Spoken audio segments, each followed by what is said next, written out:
wait for you. And I see you're gonna be like, nah, I'm not gonna like it. I'm just keep watching. Just subscribe. And you think the click gonna cut right here, but it's not, because I'm still waiting for you to click that like button and the subscribe and the post notification button. So the final episode of Fire Force just happened, and with that I decided that I'm gonna make a video talking about this final season, well, part 1. And the reason why I'm making this video is because the first video was more philosophical. It wasn't too deep into the guts of what this anime is. Now, because I'm going to do this video is going to be a little different. I'm not going to give you the synopsis, I'm not going to tell you what it's about, because I did that in the last video. Now, with the final season of this anime, the writing was one of the most coolest things about watching this season of Fire Force, because even though I didn't have the best of knowledge, I understood what they were trying to say, and I understood the direction that the anime took us. In fact, the final episode, I don't want to spoil too much, but it felt like I was on acid, because you could see that everything is tying together. Because the cool thing about Fire Force is that there's always been this sort of link to sort of religion and what's happening within the world in a very dark and kind of creative way, because at the end of the final episode, you see certain things that have been put to play that have resulted in the big religion within this anime.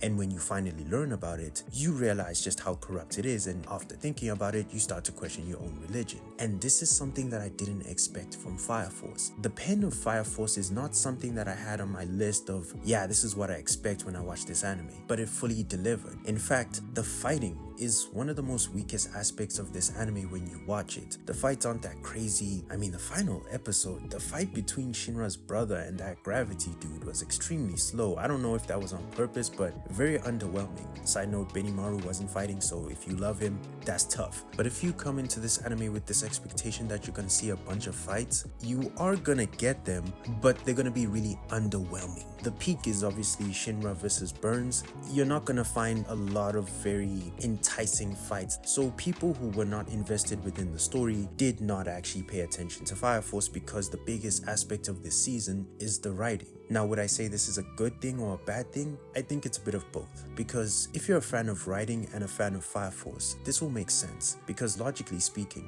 you would like a bit of lore and everything to be explained before you get to the big fight. You don't just want a fight that has no meaning. So you can see that the first part is really important for emphasizing lore. Even within the fights, there's a lot of sort of moral and philosophical battles that happen within their fights. They're more about the conversations that are had between the characters and the decisions that they make. You come out that situation not necessarily hyped about what the character did in the fight, which sometimes is pretty cool, but you come out with more of an excitement towards what they've developed in terms of their mind and their thinking, because you know that that's going to be pushed within the second part. And I think for them to separate the parts is a really good idea, because then you know they've done the talking, now it's time for the actual action to happen, and that's super exciting. But if you're a neutral person, you're not gonna like this, because you came into this anime with this idea that you're gonna have fun, creative battles with wacky characters and funny moments. They're still there. I mean, there's a scene where Obi literally had to flex for his life, and that was just funny. But you're not gonna get what you expected from the final season, especially if you're there for just hype because you heard that it's an anime where people use fire and it's wacky and it's funny. By its standards, it's funny, but really this was more of a serious season. And even though this can be seen as a bad thing, I can also see this as being a good thing, because within the final episode, now I'm not going to spoil too much, but everything that is explained made everything that you watched pay off, because you learned something very fundamental. I don't want to spoil, but within a certain episode where the church and what they were doing to the certain orphans and the nuns and etc. is explained. Once you see that, you start to realize that there's something off about the church and the belief and the religion.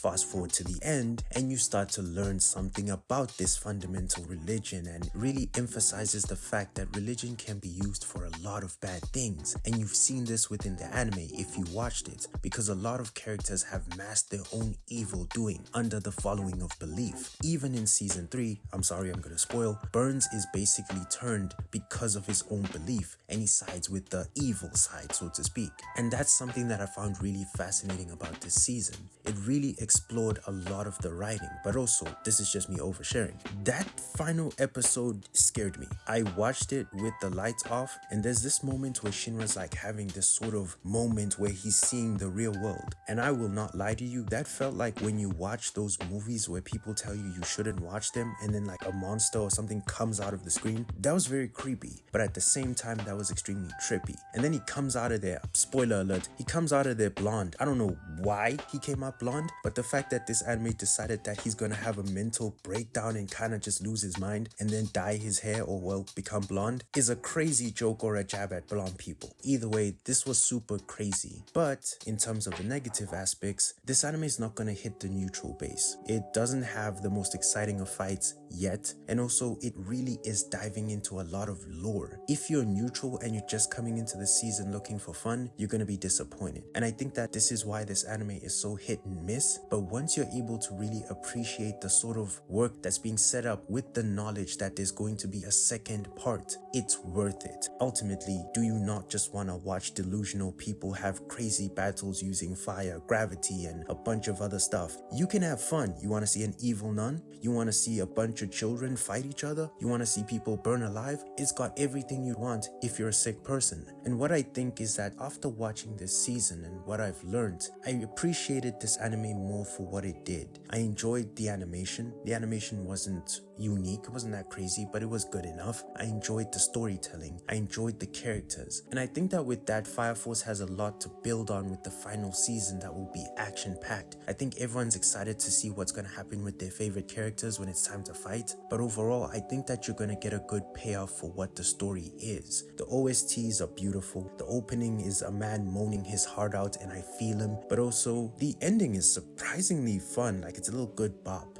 I think that within this season, there's a lot that can be gathered from what was done. It's fun. You don't necessarily expect that you would have that type of fun, especially with a more mellow type of season. But I think that after you're done watching this season, you start to appreciate the writing, the work, and everything that's went into this anime. But if you're not interested in something like that, then this is gonna be a really big miss for you, and it's understandable if you don't watch it. But if you are someone who does want to give that sort of anime a try, this is something that you can have a lot of fun with and really appreciate when it all pays off in the future. So that's all I can really say about this season. And if that doesn't sell you on anything I said in this entire video, there's going to be a fight involving a nun. That's enough said.